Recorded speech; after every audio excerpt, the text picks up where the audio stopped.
In 2014, a 79-year-old woman, a vibrant individual with a history of high blood pressure but otherwise normal health, suddenly found herself in the emergency room after a routine checkup. The attending physician discharged her with a prescription to treat what seemed to be a simple urinary tract infection. She left with a strong antibiotic and some painkillers for her discomfort, but what no one realized at the time was that a tragic mistake had just occurred. The hospital staff failed to check her new prescriptions for potential interactions with her existing medications. Within just a week, her health deteriorated drastically. She lost her appetite, felt unusually weak, and her face began to swell, a clear sign that something was very, very wrong. Her kidneys, which had been functioning perfectly, completely shut down. By the time she was brought back to the hospital, it was too late. She passed away less than 2 weeks after her initial emergency visit. How many CKD, chronic kidney disease, patients today are still falling victim to the same preventable error that cost this woman her life? The case we just learned about happened in 2014, but the horrifying reality is that this is an ancient history. Patients are still being prescribed the exact same dangerous combination of medications that killed this woman, even as recently as 2024. Think about that. In nearly a decade, we've made very little progress in preventing these life-threatening mistakes. And this is just one example among many errors I frequently encounter. Could you be taking the same combination of medications? Don't wait another second to find out. Below are 3 types of medications that should never be prescribed together for a CKD patient, and the reasons why. The reason that 79-year-old woman, who wasn't even a CKD patient before, lost her kidney function, and tragically, her life, was that she had been prescribed a combination of these 3 drugs, an ACE inhibitor or an ARB, a diuretic, and an NSAID. ACE inhibitors and ARBs are first-line treatments for kidney disease. They are prescribed to nearly 80 to 90% of CKD patients.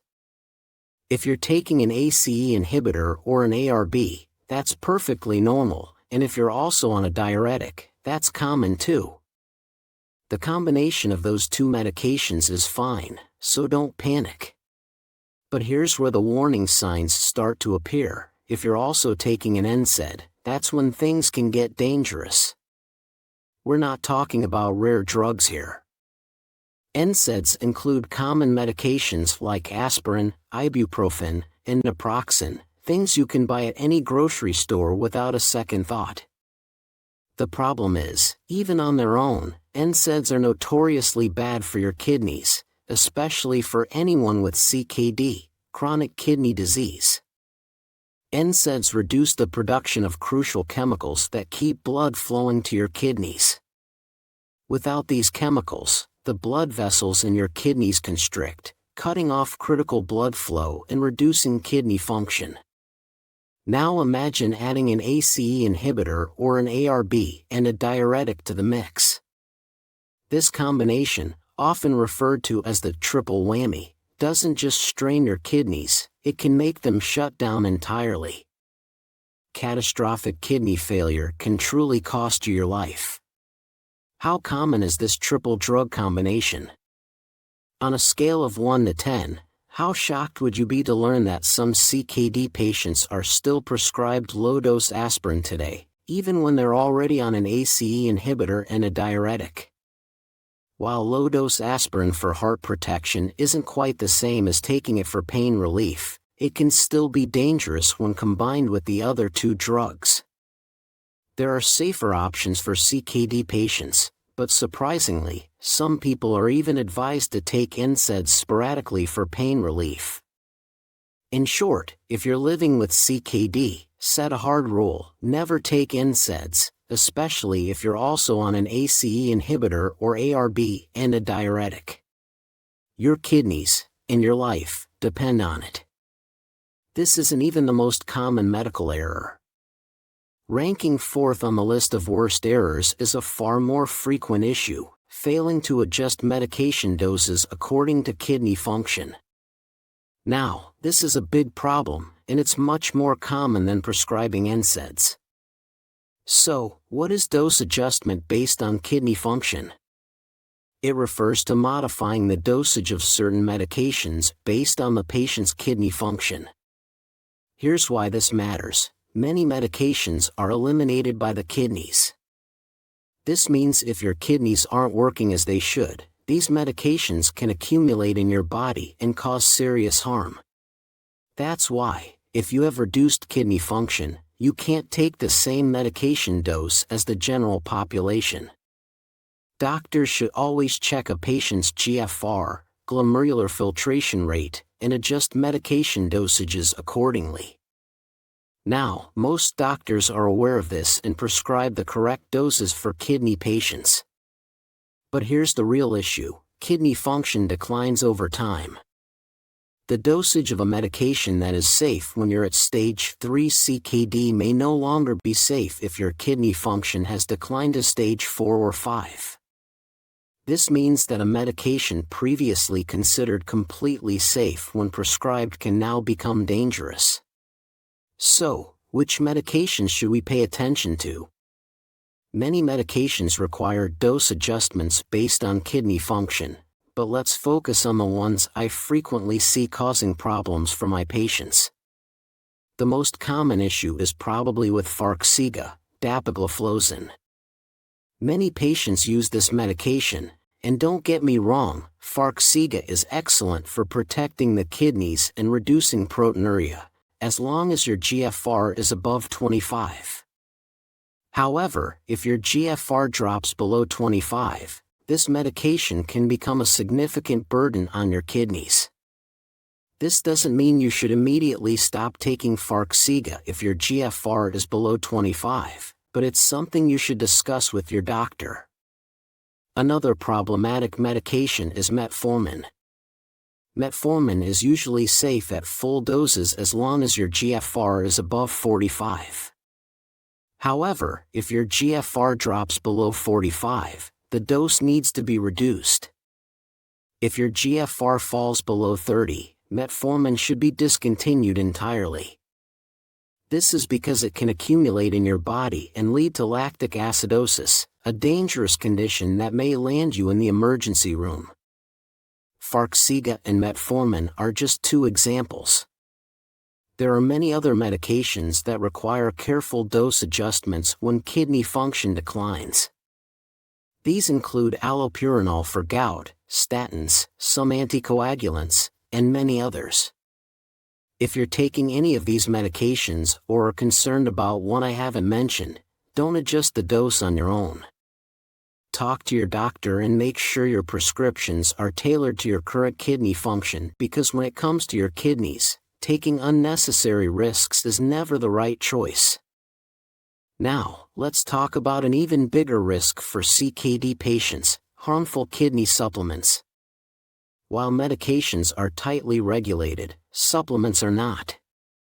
This means your doctor may not know whether the supplements you're taking are safe, if their doses need to be adjusted, or if you should avoid them entirely. So, are doctors right to tell CKD patients to completely avoid any supplements? Of course not. There are certain supplements that can be extremely beneficial, and some are even essential for CKD patients. The more pressing issue is ensuring that you're not taking supplements that could harm you. Some patients may need to stop one or more harmful supplements immediately. Are you taking any supplements that might be damaging to your kidneys? As with medications, let's focus on the supplements I actually see CKD patients using. The first thing I want to mention is cod liver oil. Cod liver oil is often marketed as an alternative to fish oil or omega-3 supplements. It is praised for its omega-3 content and its supposed bone health benefits due to vitamin D. But here's the issue: cod liver oil contains a lot of vitamin A, and for people with CKD, vitamin A is a ticking time bomb. Since your kidneys can't properly excrete vitamin A, it can accumulate in your body, leading to severe toxicity. This can cause significant damage and, most importantly, rapid kidney injury. When it comes to vitamin A, even the amounts found in standard supplements can be dangerous for CKD patients. So, the simple rule is, never take cod liver oil. Instead, opt for omega-3 supplements. The same applies to other supplements containing vitamin A, such as most multivitamins. Most multivitamins on the market contain vitamin A, making them unsafe for CKD patients. Popular brands containing vitamin A, such as Centrum or Suparin if you're in Europe, are not a safe choice if you have CKD.